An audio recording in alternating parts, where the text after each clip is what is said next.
नमस्ते। अच्छा, बचपन का वो एक सवाल तो सबको याद होगा कि रात में सूरज आखिर कहाँ छिप जाता है। आज हम एक बहुत ही प्यारी सी हिंदी कविता के जरिए इस रहस्य से पर्दा उठाएंगे। एक ऐसी कविता जहाँ कल्पना और विज्ञान एक दूसरे से हाथ मिलाते हैं। तो चलिए इस मजेदार सफर पे चलते हैं। तो ये जो खूबसूरत सी तस्वीर है ना, ये हमें निरंकार देव सेवक जी की कविता किरण की दुनिया में ले जाती है। किरण यानी सूरज की एक नन्ही सी रोशनी।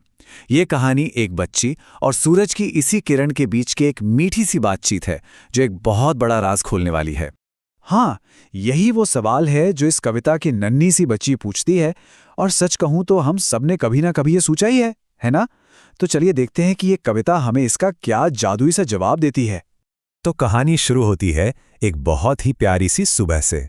एक बच्ची है जो अभी अभी जागी है और खिड़की से आती सूरज की किरण को देखकर थोड़ी हैरान है। और बस यहीं से उन दोनों के बीच एक दिलचस्प बातचीत शुरू हो जाती है।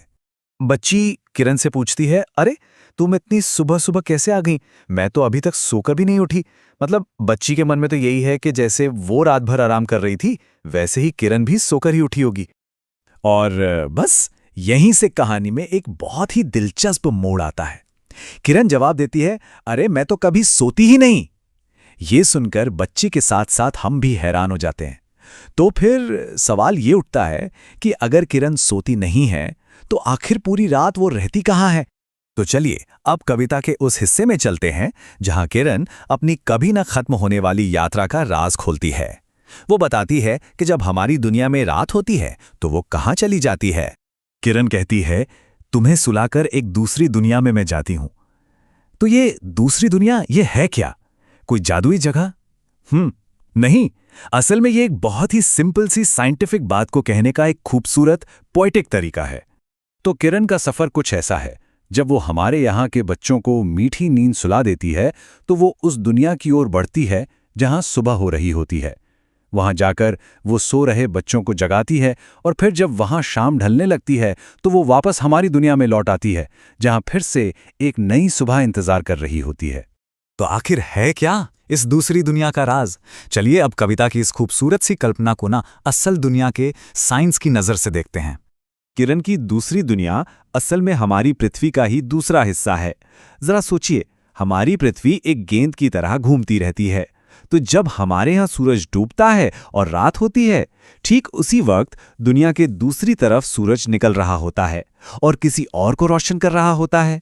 तो देखिए, एक तरफ जहां दिन की शुरुआत हो रही है, वहीं दूसरी तरफ बच्चे चांद की रोशनी में आराम से सो रहे हैं। मतलब किरण यानी सूरज की रोशनी बस एक जगह से दूसरी जगह जा रही है, बिना रुके बिना थके।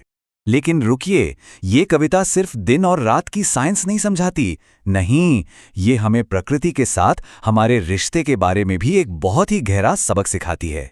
सोचिए जरा, जैसे किरण कभी नहीं रुकती, ठीक वैसे ही प्रकृति भी हमारे लिए हमेशा हर पल काम करती रहती है। नदियां बहती हैं, हवा चलती है, पेड़ पौधे बढ़ते रहते हैं। ये सब लगातार हमारे लिए हो रहा है, भले ही हम इस पर ध्यान दें या ना दें। प्रकृति सच में कभी नहीं थकती। और यहीं पर यह कविता हमें सोचने पर मजबूर कर देती है। प्रकृति हमें रोशनी, पानी, हवा जैसे कितने अनमोल तोहफे देती है, तो बदले में हमारी क्या जिम्मेदारी बनती है?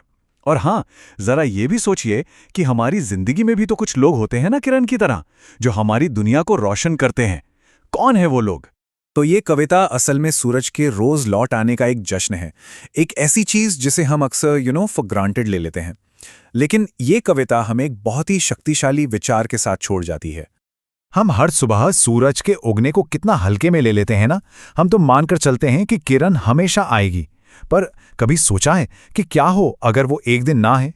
और बस यही एक सवाल हमें प्रकृति के इस कमाल के साइकिल के लिए शुक्रगुजार होना सिखाता है। ये हमें याद दिलाता है कि सूरज का हर रोज आना किसी चमत्कार से कम नहीं है, एक ऐसा चमत्कार जो हमारी जिंदगी को मुमकिन बनाता है। अगली बार जब सुबह की पहली किरण देखें तो उसकी इस लंबी और अथक यात्रा के बारे में जरूर सोचिएगा।